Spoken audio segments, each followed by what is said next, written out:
yang terakhir itu tadi kita kalau udah dapet surat rujukan tuh, kita langsung pergi aja tuh ke rumah sakit gitu, ke rumah sakit di kota-kota kalian gitu. Mau pilih dokternya siapa gitu, dan itu tuh harus cari informasi dulu ya sebelumnya gitu, karena aku juga cari informasi dulu tuh di Google, search yang di daerah Tasikmalaya tuh. Aku kan di daerah Tasikmalaya ya, kota Tasikmalaya gitu. Kalau aku di kabupaten sih gitu, di pedesaan gitu. Nah kalau misalkan mau berobat kayak ke poli jiwa gitu ya, ke ahli jiwa gitu, harus pergi ke kota gitu. Kalau dari sini jaraknya sekitar 1 jaman gitu ke sana. Aku searching dulu nih ya di Google gitu, ahli jiwa atau misalkan poli jiwa gitu, atau spesialis jiwa, dokter spesialis jiwa yang ada di Tasikmalaya. Itu tuh bakal di Google tuh bakalan ada nanti ya. Terus di situ tuh bakal ada ya nama-namanya.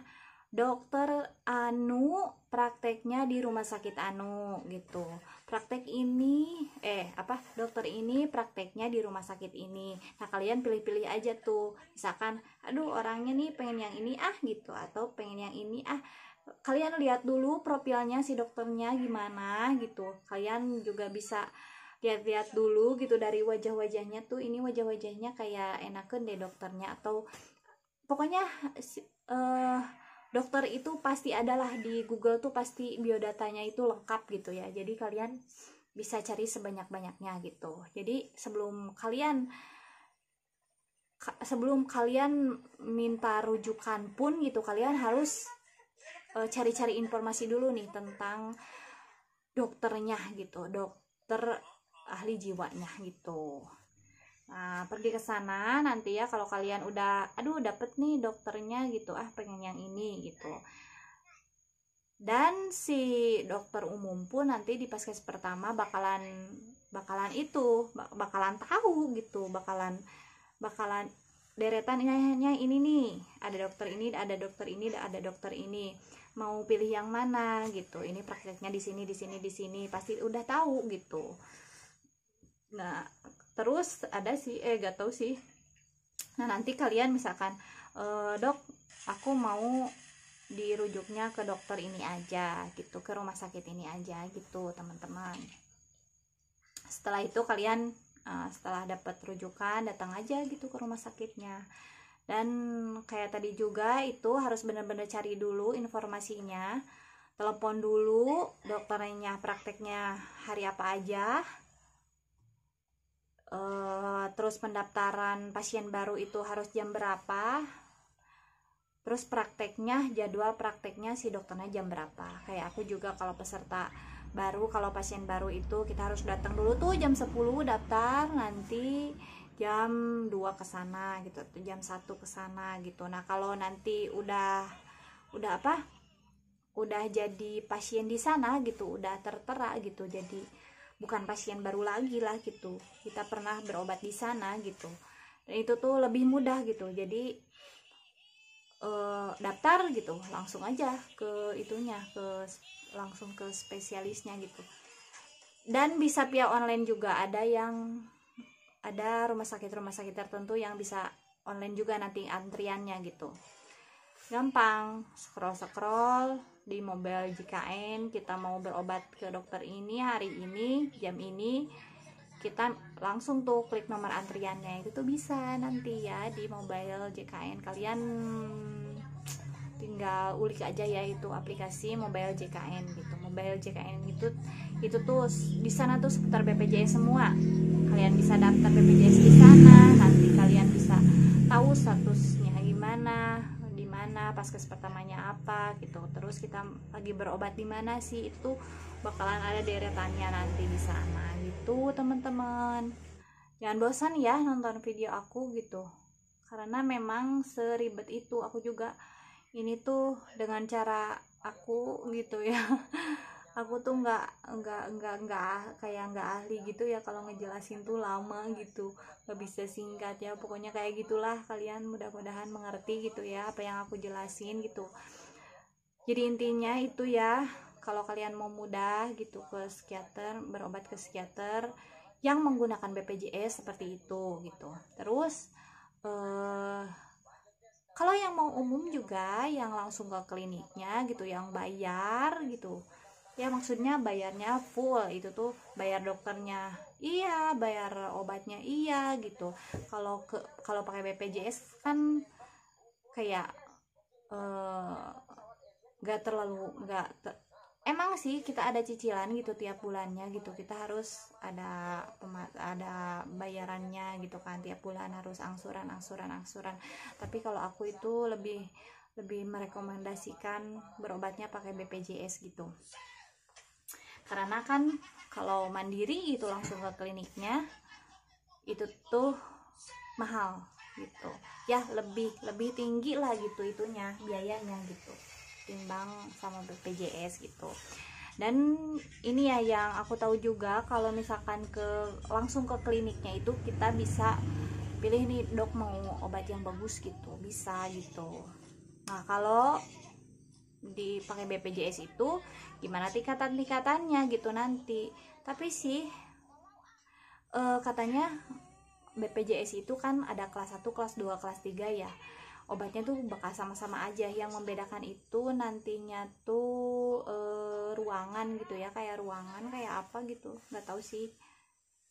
Tapi kata bibi aku kan itu di kelas 1 ya, kalau daftarnya itu tuh katanya beda loh gitu. Mungkin ada obat yang lebih bagus dan ada enggak gitu. Nah itu tergantung rumah sakitnya, tergantung dokternya juga gitu. Tapi teman aku juga yang bayarannya 35.000, yang kelas 3 tapi dikasih obatnya yang bagus kok, yang paten gitu. Nah jadi itu tergantung dokternya gitulah ya teman-teman. Nah gitu ya, mungkin teman-teman sekian dulu video dari aku, urutannya gitu. Dari mulai ya gitulah, kalau sakit kayak gini tuh kan membingungkan gitu, daripada lama-lama gitu kan kita shopping dokter gitu gak jelas banget gitu. Terus pas dicek ini itu pas dicek ini itu ternyata kita normal.